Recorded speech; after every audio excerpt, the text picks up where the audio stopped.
कामधेनु विश्वविद्यालय के 10वें दीक्षांत समारोह में उपस्थित माननीय professor doctor A.K. Srivastava ji, कुलपति उत्तर प्रदेश पंडित दीनदयाल उपाध्याय पशु चिकित्सा विज्ञान विश्वविद्यालय एवं गो अनुसंधान संस्थान मथुरा, माननीय डॉक्टर N.H. केलावाला जी, कुलपति कामधेनु विश्वविद्यालय, आदरणीय डॉक्टर K.K. हडिया जी, कुल सचिव, माननीय डॉक्टर D.B. पाटिल जी, अनुसंधान निदेशक, प्रबंध मंडल, विद्या परिषद एवं नियोजन मंडल के सभी सदस्यगण, विभिन्न विश्वविद्यालयों के कुलपति महोदय,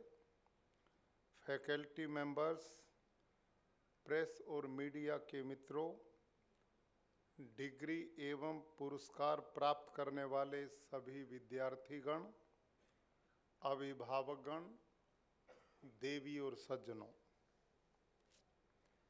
आज हम सब के लिए प्रसन्नता का विषय है कि कामधेनु विश्वविद्यालय अपना 10वां दीक्षांत समारोह संपादित कर रहा है। मेरे से पहले माननीय कुलपति महोदय ने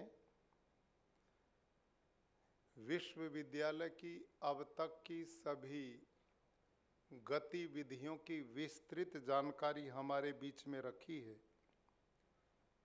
माननीय प्रोफेसर डॉक्टर श्रीवास्तव जी ने बहुत अच्छा अपना वक्तव्य हमारे बीच में प्रस्तुत किया।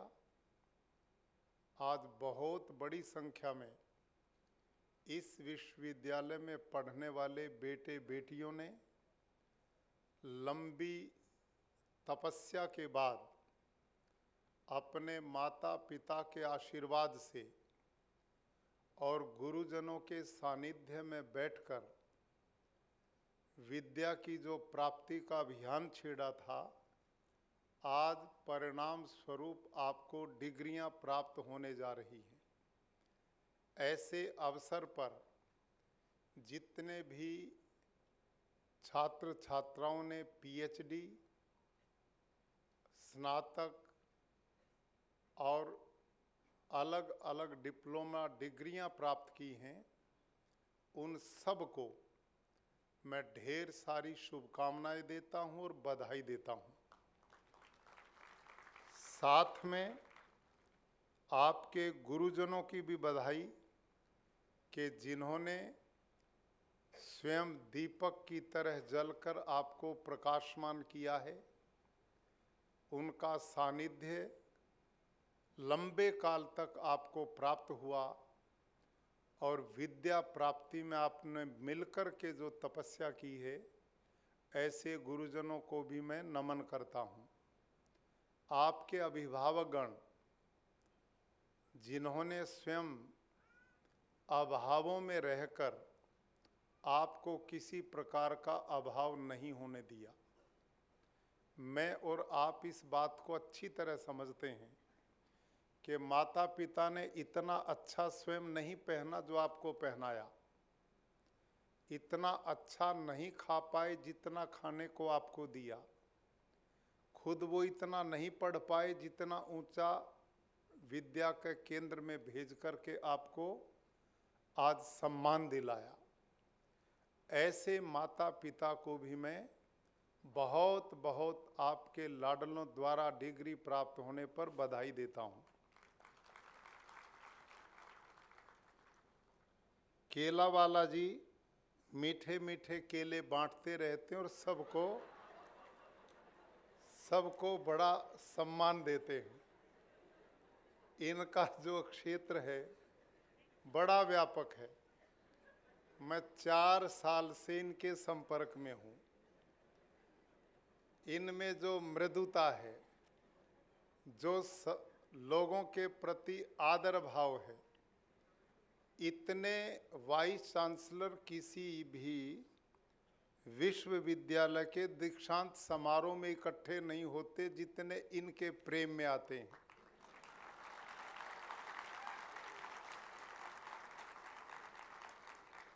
तो इनकी लगन निष्ठा,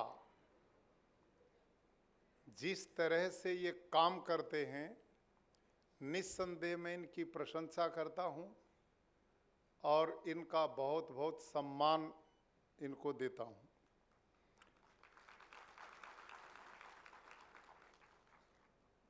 प्यारे विद्यार्थियों, मैं शिक्षक रहा हूं, लेकिन शिक्षक के साथ मैं बहुत बढ़िया पशुपालक भी रहा हूं और बहुत अच्छा मैं किसान भी हूं, खेडूत भी हूं। मैं जो बात आपको बोल रहा हूं वो भाषण नहीं है, अपितु जो प्रैक्टिकल जीवन में व्यवहारिक रूप से मैंने किया वही बात मैं कहता हूं। गुरुकुल है कुरुक्षेत्र हरियाणा में, जहाँ महाभारत का युद्ध हुआ था, वो धर्म भूमि। वहाँ एक गुरुकुल 1981 में मैंने संभाला था और अब उससे मेरे 5 गुरुकुल हैं। और वहाँ पर जो बच्चे पढ़ते हैं वो सामान्य नहीं होते। वहाँ अब प्रवेश परीक्षा होगी इस 17 मार्च को। मेरे एक गुरुकुल में 250 से 300 बच्चे मेरे को लेने होते हैं, फुल्ली रेजिडेंशियल है। और उसके लिए पिछले वर्ष 11,500 बच्चे मेरे एग्जाम में बैठे थे। 11,500 में से 250 बच्चे मैं सिलेक्ट करता हूँ। उस विद्यालय में पिछले वर्ष 14 बच्चे मेरे एनडीए में गए, एक विद्यालय से 7 बच्चे आईआईटी में गए हैं, 4 नीट में गए हैं, 4 आईआईएम में गए हैं, 17 बच्चे एनआईटीज में गए हैं और एक सिंगल बच्चा भी ऐसा नहीं होता जो हमारा प्रथम श्रेणी से नीचे हो। ये लंबे समय से अभियान चलता और सभी गुरुकुलों में होता है। ये मैंने इसलिए कहा कि मुझे अब जो बात कहूँगा निरा पशुपालक मत समझियो, मैं पढ़ाई से भी जुड़ा रहा हूँ। ये मेरी उपलब्धियाँ हैं और सभी गुरुकुलों में यही स्थिति हमारी पढ़ाई की रहती है। जिन गुरुकुलों को मैं चलाता हूँ वो रेजिडेंशियल हैं, तो उन बच्चों को भोजन की व्यवस्था, दूध की व्यवस्था मैं अपनी करता हूँ, बाहर से नहीं। 200 एकड़ का हमारा खेती का फार्म है। उस खेतों में मैं रासायनिक खेती करता रहा 25 वर्ष तक। यूरिया, डीएपी, पेस्टिसाइड यही डालता था। लेकिन एक कर्मचारी हमारा दवाई छिड़कते हुए मौत का शिकार होने से मुश्किल हमने बचाया था और उस दिन से मैंने निर्णय लिया कि ये जहर वाली खेती मैं नहीं करूँगा।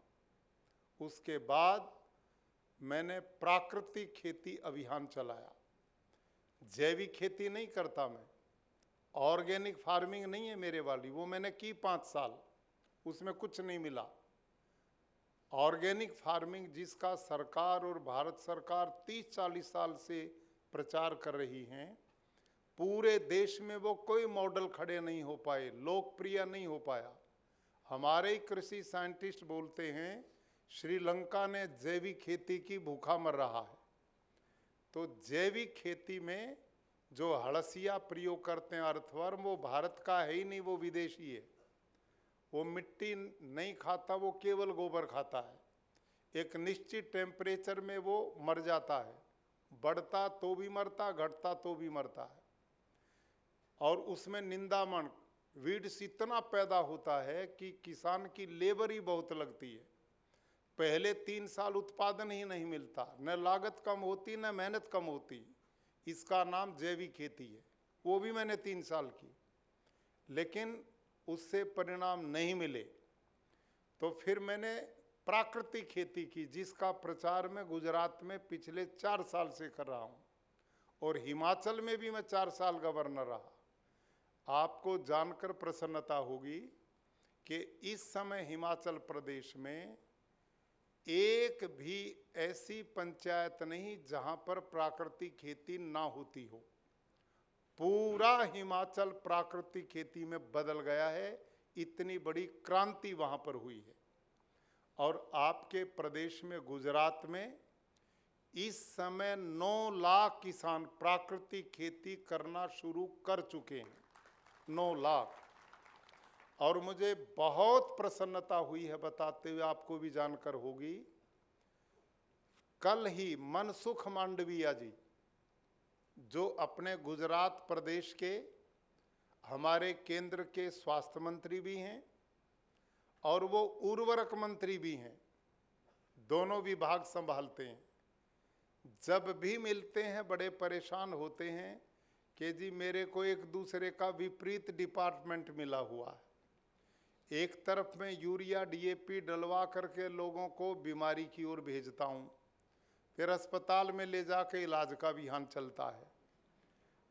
तो वो बेचारे जब भी मिलते कहते हैं इसको बंद कराओ यूरिया डीएपी को, इसके दुष्परिणाम भयंकर आ रहे हैं, चारों तरफ बीमारियों का साम्राज्य हो रहा है। और कल उनका शाम को फोन आया तो आपको वो रिपोर्ट में सुना रहा हूं। उन्होंने सूचना दी है कि गुजरात में आपके प्राकृतिक खेती अभियान का परिणाम 3 लाख टन यूरिया डीएपी की खपत प्रदेश में कम हो गई है, 3 लाख टन।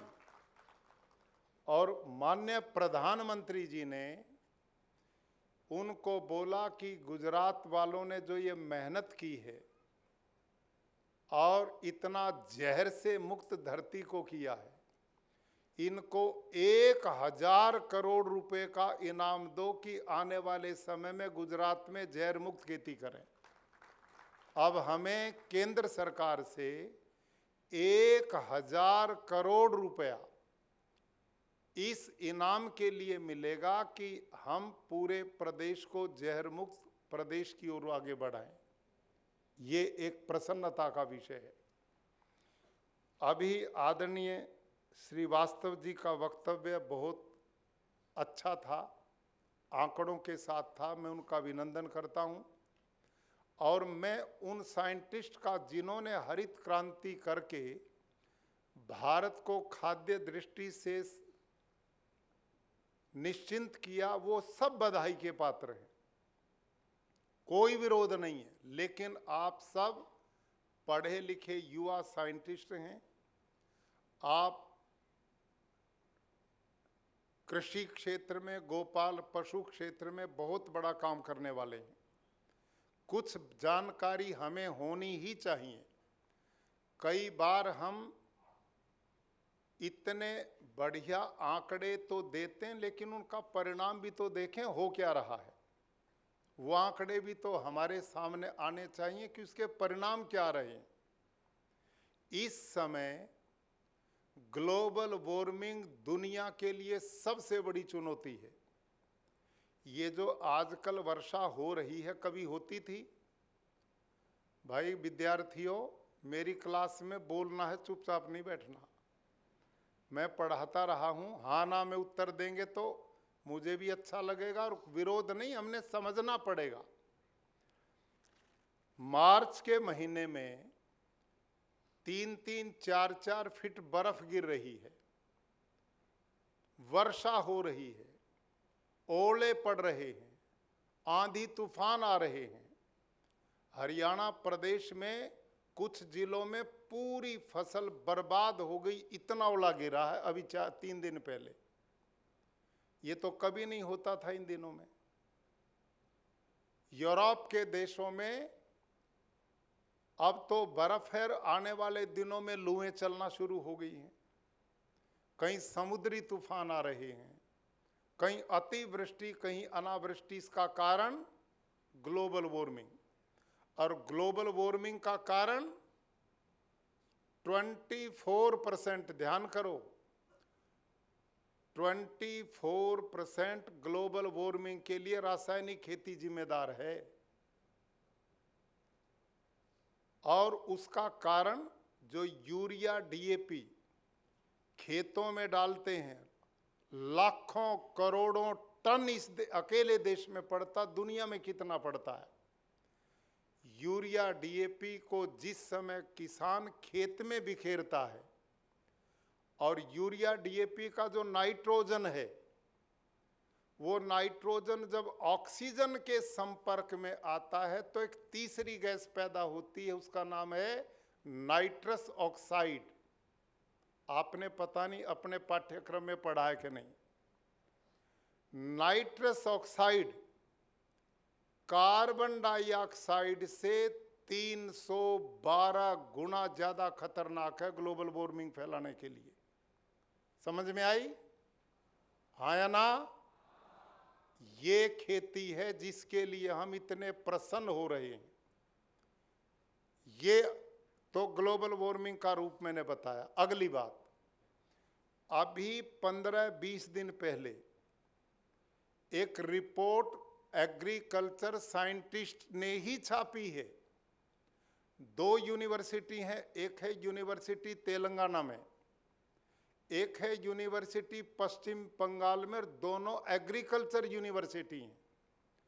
और जिन साइंटिस्ट ने रिपोर्ट छापी है वो आईसीआर के ही साइंटिस्ट हैं। उन साइंटिस्ट ने 2 अनाजों पर रिसर्च किया है, एक चावल पर, एक गेहूं पर। और वो इसलिए किया कि भारत के लोगों का पेट भरने के लिए 2 अनाज सबसे ज्यादा प्रयोग में आते हैं, गेहूं और चावल। हाँ या ना?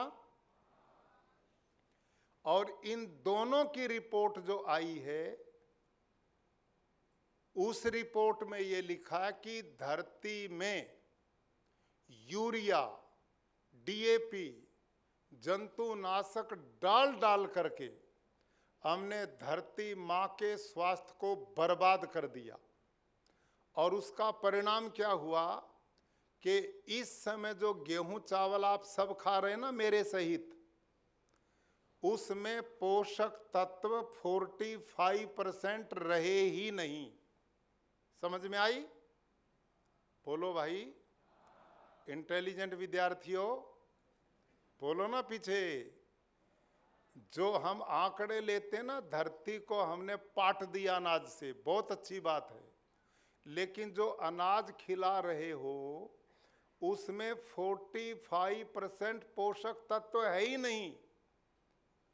पेट तो भर रहे हैं, लेकिन आप और हम सब कुपोषण का शिकार हो रहे हैं।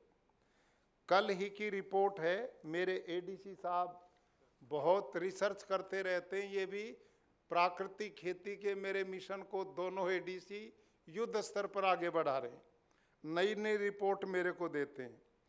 एक लॉन्गकेट कंपनी है जिसने रिपोर्ट दी है, कल ही छपी है ना।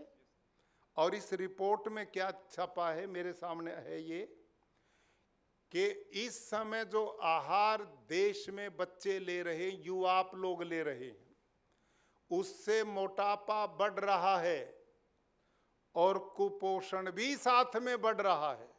देखो कमाल, आदमी तो मोटा ताजा दिखता कि बड़ा पहलवान होगा, ताकतवर होगा, लेकिन उसमें है कुछ नहीं, उसमें कोई दम नहीं है सीढ़ियों पे चढ़ने का, उसमें कोई दम नहीं है ग्राउंड में खेलने का। और खेलता है तो आपने सुना होगा, अपने प्रदेश के आंकड़े हैं, पिछले दिनों 28 बच्चे 12वीं क्लास से नीचे के 28 बच्चे हार्ट अटैक से मरे अपने गुजरात में। आया ना? 12वीं क्लास से नीचे के। क्या उम्र है उनकी? हम जो कहते हैं कि हमने अन्न के भंडार भर दिए, उस अन्न में है तो कुछ भी नहीं, उसमें तो पोषक तत्व है ही नहीं जो बच्चों को हमको खाया जा रहा है। आज गाय भैंस के दूध में यूरिया, हमारी जो माँ जन्मदात्री है, बच्चे को, बालक को दूध पिला रही, उसमें यूरिया, हर चीज में पेस्टिसाइड।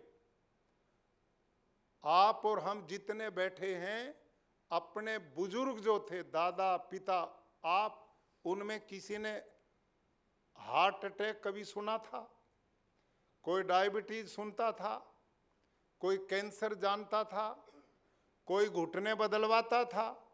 मजे की बात एक और है, काम कुछ नहीं करते और घुटने सब एक बदल रहे हैं। ये और एक नया काम है। क्यों भाई साहब, इसका है उत्तर किसी पे? क्यों भाई लोगों, बिना कारण के कार्य है दुनिया में। मैं बोलता हूं सब जगह, हमारे यहाँ शास्त्र में लिखा कारणाभावात कार्यभाव न तो कारणाभावात कार्यभाव। दुनिया में बिना कारण के कार्य नहीं होता। कोई आदमी यूं कहे कि जी बादल बिल्कुल नहीं थे, वर्षा बहुत हुई, मानेगा कोई? कोई आदमी यूं कहे धुआं बहुत था, आग बिल्कुल नहीं थी, मानेगा कोई? कोई यूं कहे कि जी रात को ठीक ठाक था, सवेरे मर गया। रात को मेरे साथ पार्टी में था, रात को शादी में था, बिल्कुल ठीक था, खूब प्लेट भर के खाया और सवेरे मर गया। होती कि नहीं ऐसी घटनाएं? ये यूं ही बात नहीं होती मेरे युवाओं। ये जो प्लेट खा रहा था वो कृत्रिम ढंग से खा रहा था, दवाई और गोलियां चूर्ण ले ले करके। काम तो बहुत दिन से बिगड़ गया, अंदर के यंत्रों का सब कुछ गड़बड़ है। इतना स्लो पॉइजन आज हर व्यक्ति के शरीर में प्रवेश कर रहा है। अभी पिछले दिनों पश्चिमी उत्तर प्रदेश में दिल्ली के साथ बागपत एक जिला है, वहां पर 2 मजदूर भाई थे, खेती में काम करते थे। शाम के समय मजदूरी का काम खत्म करके घर की ओर आ रहे थे। रास्ते में जिस रास्ते से आ रहे थे, गन्ने का खेत था। उन दोनों भाइयों ने सोचा गन्ना उखाड़ के खाते चलते हैं।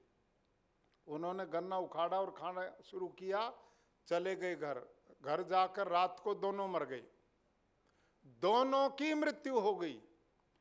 पता किया कारण कि गन्ना चूसते आए थे और तो कुछ नहीं।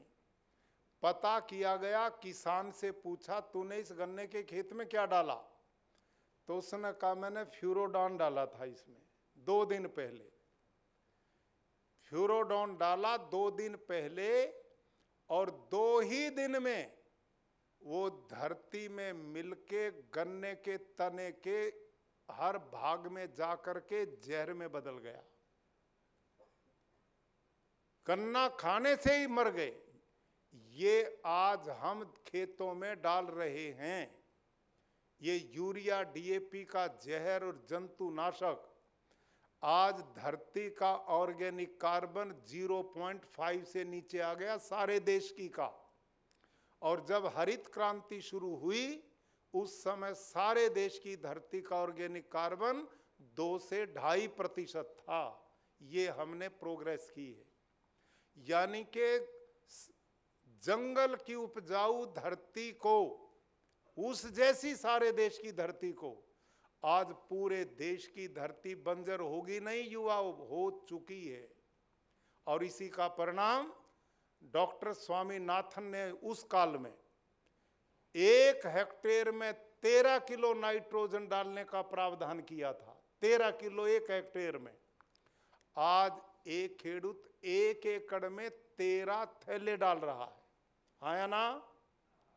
कुछ खेडूत भी आप में कि नहीं?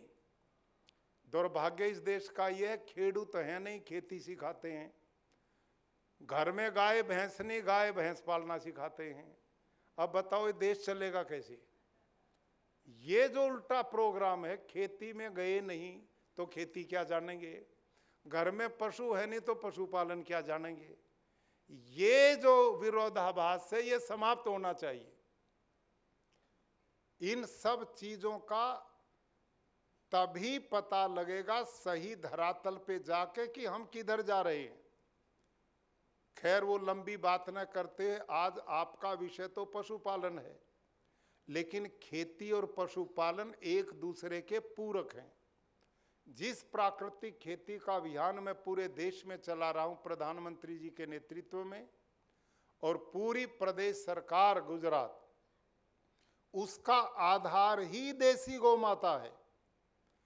ये जो अपना कामधेनु विश्वविद्यालय है, मैं केलावाला जी से निवेदन करूंगा, आपके बिना हमारी गति होने वाली नहीं है। गाय बचेगी तो प्राकृतिक खेती होगी, गाय नहीं होगी तो खेती हो ही नहीं सकती। अभी पिछले दिनों माननीय अमित शाह जी की एक मीटिंग में हम सब थे, तो वो माननीय प्रधानमंत्री जी भी, अमित शाह जी भी बहुत गंभीर हैं प्राकृतिक खेती के प्रति। वो हर बार पूछते हैं कितना मिशन बढ़ा, कितना आगे बढ़ा है। धरती को बचाना है, पानी को बचाना है, हवा को बचाना है, लोगों के स्वास्थ्य को बचाना है, इस अभियान को चलाना है। तो जब उनको जानकारी मिली ये तो खेती ही गाय पे आधारित है, तो उनकी चिंता बढ़ी और उन्होंने कहा कि ये जो देसी गाय नहीं बचेगी तो आपकी तो खेती भी नहीं होगी। मैं कहा बिल्कुल नहीं हो सकती, हो ही नहीं सकती, क्योंकि मेरे पास 350 गाय भी हैं, और 350 जो मेरे पास गाय हैं, आप कभी अवसर मिले तो देख करके आना।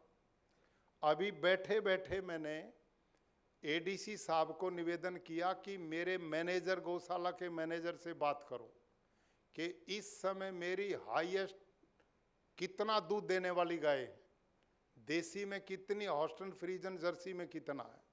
मेरे पास 8 ब्रीड हैं, साहिवाल, थारपारकर, राठी, गिर, हरियाणवी, लाल सिंधी, एचएफ, जर्सी, ये 8 ब्रीड हैं। तो एचएफ जर्सी का जो गोबर गौमूत्र मैंने रिसर्च करवाई साइंटिस्ट से, तो उसके 1 ग्राम गोबर में एचएफ के 78 लाख सूक्ष्म बैक्टीरिया हैं, कुल 78 लाख। और जो हमारी ये जो देसी गाय हैं, भारतीय लोकल ब्रीड, इनमें 300 से 500 करोड़ सूक्ष्म जीवाणु हैं 1 ग्राम गोबर में, 300 से 500 करोड़।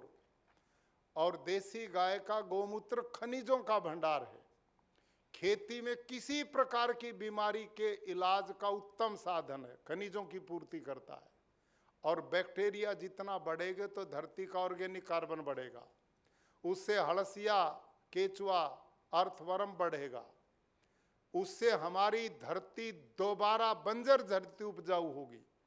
मेरे 200 एकड़ जिसमें मैं रासायनिक खेती करता था, मेरा ऑर्गेनिक कार्बन 0.34 पे आ गया, और इस समय प्रकृति के बाद मेरा एक भी 200 एकड़ में ऐसा खेत नहीं जिसका ऑर्गेनिक कार्बन 0.89 से कम हो, और मेरा ऑर्गेनिक कार्बन 1.7 तक चला गया मेरे खेतों का, 1.7। अब आप बताओ, जिस धरती का ऑर्गेनिक कार्बन बढ़ेगा तो धरती उपजाऊ बनेगी कि नहीं, और जो धरती उपजाऊ बनेगी तो उत्पादन बढ़ेगा कि नहीं। और जो चीज धरती के ऑर्गेनिक कार्बन को घटाएगी तो धरती बंजर बनेगी कि नहीं, और धरती बंजर बनेगी तो उत्पादन घटेगा कि नहीं। एक बात। और अगली बात, मैं सारे विश्व के, भारत के नहीं, सारे विश्व के एग्रीकल्चर साइंटिस्ट से आग्रह पूर्वक निवेदन करता हूं, कोई दुनिया का एग्रीकल्चर साइंटिस्ट इस मंच पर आकर ये बता दे कि यूरिया, डीएपी, कीटनाशक डालने से धरती का ऑर्गेनिक कार्बन बढ़ता है, तो हम उसको गुरु स्वीकार कर लेंगे। और मैं कहता हूं उससे घटता है। और प्राकृतिक खेती से मैं चैलेंज के साथ कहता हूं हर साल बढ़ता है, हर साल ऑर्गेनिक कार्बन बढ़ता है।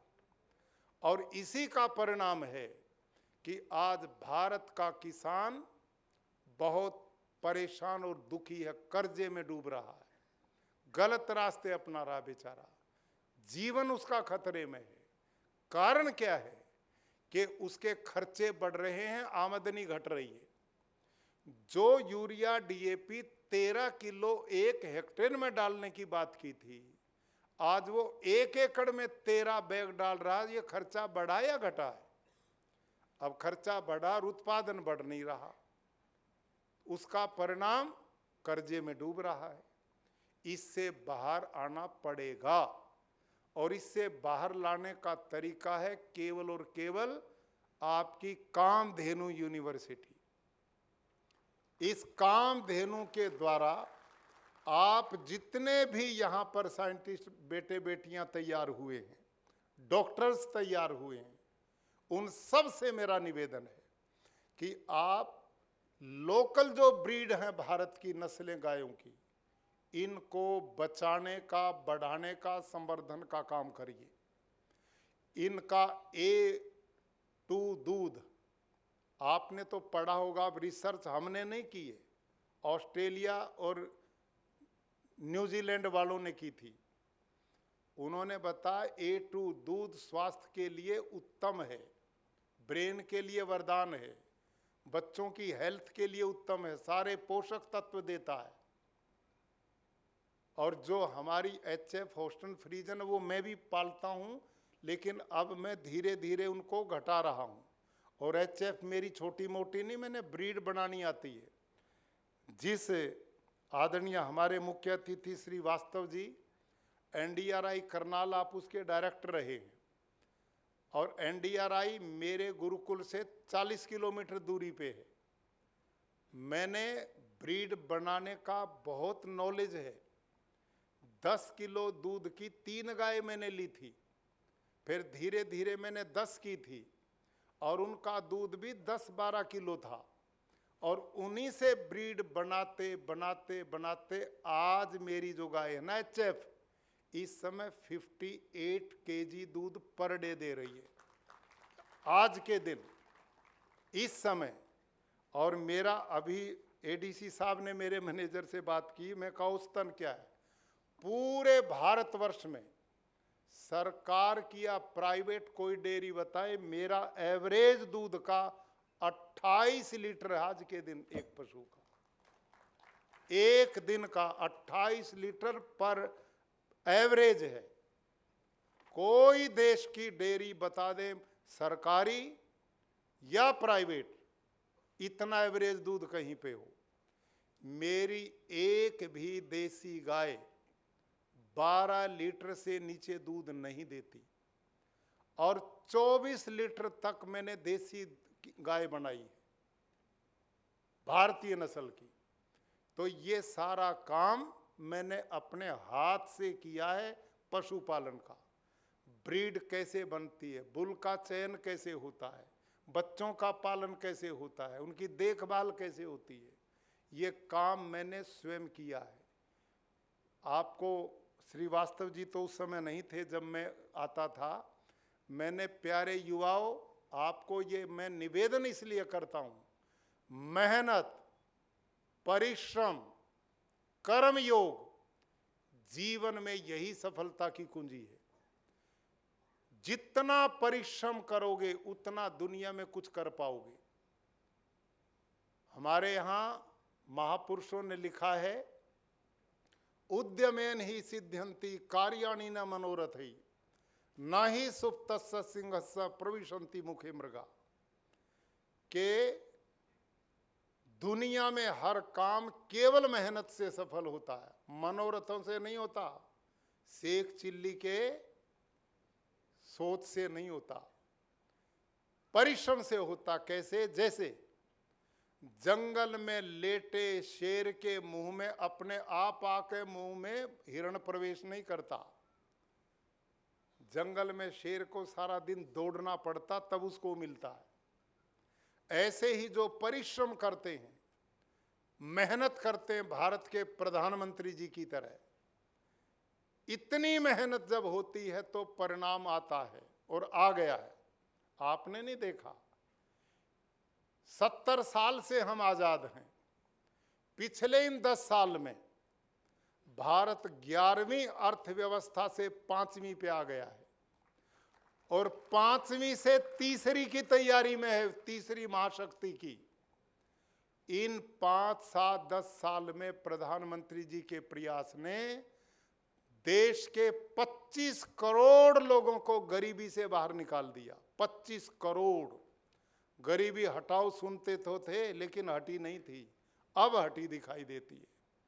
आप देखो देश में घूम करके, जिधर जाओगे वहीं निर्माण चल रहे हैं, कहीं भव्य भवन बन रहे हैं, कहीं सड़कों का जाल है, कहीं रेलवे का नेटवर्क है, कहीं एयरपोर्ट बन रहे हैं। इस देश में कहीं औद्योगिक क्रांति हो रही है। आज देश आत्मनिर्भर बनने का जो सपना लिया था उसकी तरफ तेजी से बढ़ चुका है। आज देश ने इन 10 साल में जो क्रांति की है उसके पीछे केवल मेहनत है, परिश्रम है, तपस्या है, महाकर्म योग है, और यही सफलता की कुंजी है। मेरे पास 10 किलो की गाय थी, आज वो 58 लीटर की कैसे बन गई?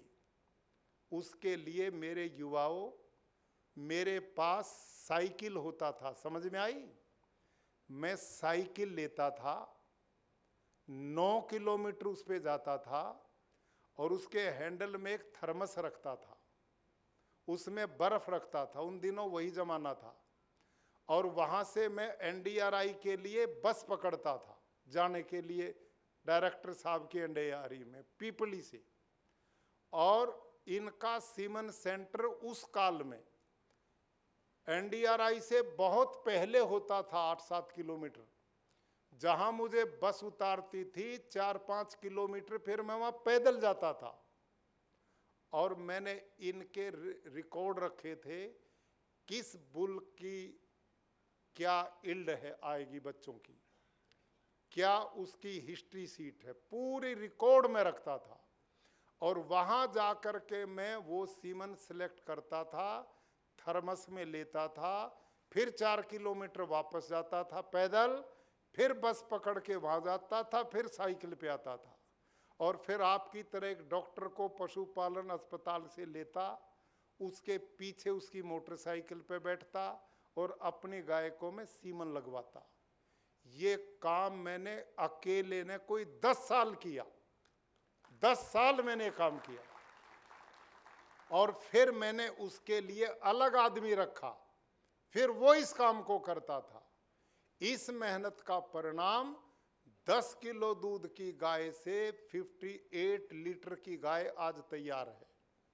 और मेरी HF एक भी गाय ऐसी नहीं जो 25 लीटर से नीचे दूध देती हो, एक भी नहीं है। और देसी जो 6 ब्रीड हैं, साहिवाल, थारपारकर, राठी, गिर, हरियाणवी, लाल सिंधी, वो 12 लीटर से नीचे नहीं है और 24 लीटर तक की। तो आप आज जो डिग्रियां आपने प्राप्त की, यहां से एक संकल्प लेकर के निकलो कि भारत देश की समृद्धि के लिए एक एक बूंद से घड़ा भरता है, एक एक आदमी के परिश्रम से देश आगे बढ़ता है। आज प्रधानमंत्री जी अपनी पूरी मंत्रिमंडल के साथ जो मेहनत इस देश को बढ़ाने में कर रहे हैं, हम जहां भी रहें, जिस जिस पद पर रहें, उसको जिम्मेदारी से, राष्ट्रीय भावना के साथ, कर्तव्य भावना के साथ यदि ईमानदारी से करेंगे तो हम देश को पशुधन में कितना आगे बढ़ा सकते हैं। ब्रीड का निर्माण करना असली है। आज बहुत चुनौतियां नई है, पुरानी बदल गई हैं। एक जमाना था जब बैल से खेती होती थी, आज बैल की जरूरत ट्रैक्टर ने छोड़ी नहीं। अब बैल की आवश्यकता ही नहीं है, वो एक्सीडेंट खुद करते हैं, लोगों को मारते हैं, खेत में काम आते नहीं। तो ऐसी स्थिति में नई टेक्नोलॉजी, जो एम्ब्रियो प्रणाली आई है, आपने पढ़ा होगा, जो सेक्स सीमन आए हैं, इस दिशा में आपने देश को आगे बढ़ाना चाहिए। बहुत बड़ा कल्याण होगा ये। गाय ने तो 9 महीना, 9.5 महीना बच्चे को पालना है। यदि वो बछड़ी देगी तो एक नई गाय जुड़ेगी, और बछड़ा देगी तो उसकी आज देश को जरूरत नहीं है। ऐसी स्थिति में सेक्स सीमन में अपनी गौशाला में भरपूर प्रयोग करता हूं और उसका परिणाम हर साल मेरी लगभग 90% गाय बछड़ियां देती हैं। 350 मेरे पास गाय है, 150 गाय हैं जो नई बछड़ियां देती हैं और 1-2-2.5 साल में वो गाय बन जाती है। लाख रुपए से नीचे उसकी कीमत नहीं है। आप कितना बड़ा किसान को आत्मनिर्भर बना सकते हो। ऐसी उत्तम नस्ल की गाय भैंस जो भी हैं पशुधन, यदि वो अच्छी ईल्ड वाला होगा, दुधारू होगा, लाभकारी होगा, तो किसान की समृद्धि नहीं, वो राष्ट्र की समृद्धि है।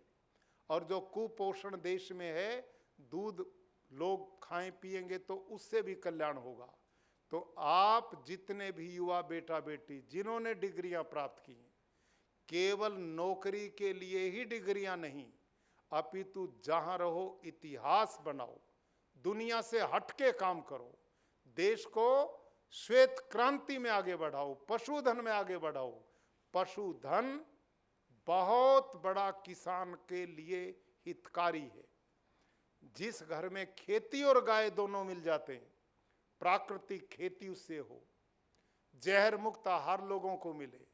प्राकृतिक खेती केवल खेती नहीं है, अनेक समस्याओं का समाधान है। इससे ग्लोबल वार्मिंग रुकेगी।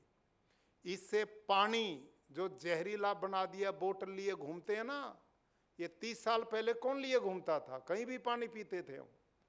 इस जहर वाली खेती ने पीने का पानी नहीं छोड़ा, हवा में जहर, धरती जहरीली, दुनिया भर के जीव जंतुओं की प्रजातियां नष्ट कर दी। और हर आदमी, किसी के कैंसर है, किसी को डायबिटीज है, किसी को हार्ट अटैक है, किसी की किडनी फेल, किसी की पेनक्रियाज फेल, किसी के घुटने फेल। ये सारा समस्याओं का समाधान आप यदि पशुधन उन्नत करते हैं तो उससे किसान की आय का स्रोत बढ़ेगा, भारत की अर्थव्यवस्था बढ़ेगी, आप देश को आगे बढ़ाने में योगदान दे पाएंगे। तो मेरा इतना ही नम्र निवेदन है और मैं केलावाला जी को और उनकी पूरी टीम को बधाई देता हूं कि वो जिस परिश्रम से लगे हुए हैं, इस परिश्रम को और टेक्नोलॉजी का प्रयोग करते हुए, अपने नए नए अनुसंधान रिसर्च करते हुए इसको खूब आगे बढ़ाएं और देश को और भारत के किसान को समृद्ध बनाने में अपना योगदान दें। और आपका दूध भी पोषण देने वाला बने, आपकी खेती भी पोषण देने वाली बने। जब धरती में iron, phosphor, zinc, potash, magnesium कुछ है ही नहीं, तो आपके अनाज में कहां से आएगा? जब अनाज में नहीं आएगा तो शरीर में कहां से आएगा? यही तो कुछ हो रहा है। हमने भंडार भरने की जरूरत नहीं, वो अनाज चाहिए जो लोगों को खा करके शक्ति दे, पोषण दे, उनके शरीर की स्वास्थ्य को प्रदान करे। और वो मिलेगा प्राकृतिक खेती से, वो मिलेगा प्राकृतिक आहार से। अब तो पशुओं में भी कैंसर हो गया, वो भी यूरिया डीएपी वाला ही तो चारा खाते हैं, पाउडर, उसे वो भी कैंसर हो गया। सारी धरती पे नरक हो रहा है, अस्पताल भरे पड़े हैं, डॉक्टरों की टीम बढ़ रही है, अरबों खरबों रुपया लग रहा है। एक घर में कैंसर किसी को हो जाए, क्या हालत होती उस घर की भाई लोगों? नींद आती किसी को? कोई जेब में पैसा बचता है? कोई रिश्तेदार भी शांत नहीं सो पाता। और इसका मूल कारण ये जहर है और इसका प्रमाण हो चुका है। भटिंडा है पंजाब में, वहां से बीकानेर के लिए प्रतिदिन एक ट्रेन चलती जिसका नाम ही कैंसर ट्रेन है, नाम ही कैंसर ट्रेन है, क्योंकि वहां ये उत्पादन बढ़ाने का अभियान चलाया। यूरिया, डीएपी, जंतुनाशक इतना डाला कि वहां के घर घर में कैंसर है।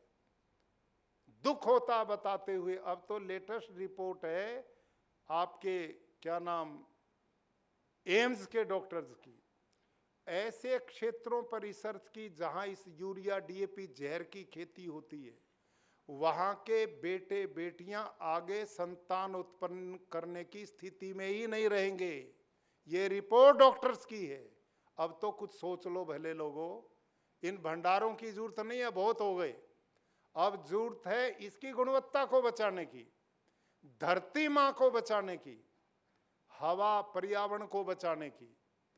बड़े बड़े शहरों में मास्क लगाए घूम रहे हैं, बच्चे को अस्थमा हो गया, चश्मे लग गए, जीवन जीने का कोई तरीका नहीं बचा।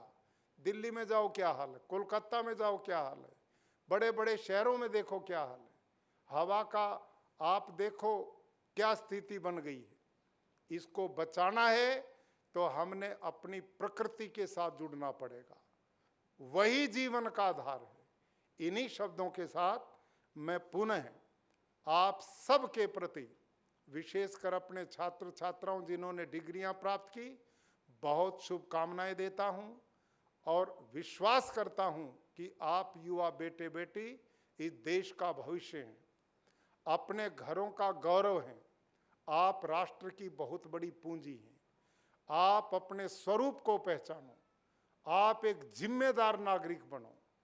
जहां रहो राष्ट्र और समाज के प्रति समर्पण भाव से काम करते हुए अपनी जिम्मेदारी का निर्वहन करेंगे तो आपके मन को भी सुख मिलेगा, आत्मा को भी आनंद मिलेगा। अब देश अंगड़ाई लेकर के आगे बढ़ रहा है, अपने अतीत गौरव की पुनः स्थापना कर रहा है। आप इसमें सब सहयोगी बने। जितना आप योगदान करेंगे उतना आपका भला होने वाला है, आने वाली आपकी पीढ़ियों का भला होने वाला है। इन्हीं शब्दों के साथ सबके प्रति शुभकामना। केलावाला जी उन सबको इस आयोजन के लिए बहुत बहुत बधाई और शुभकामना। Thank you.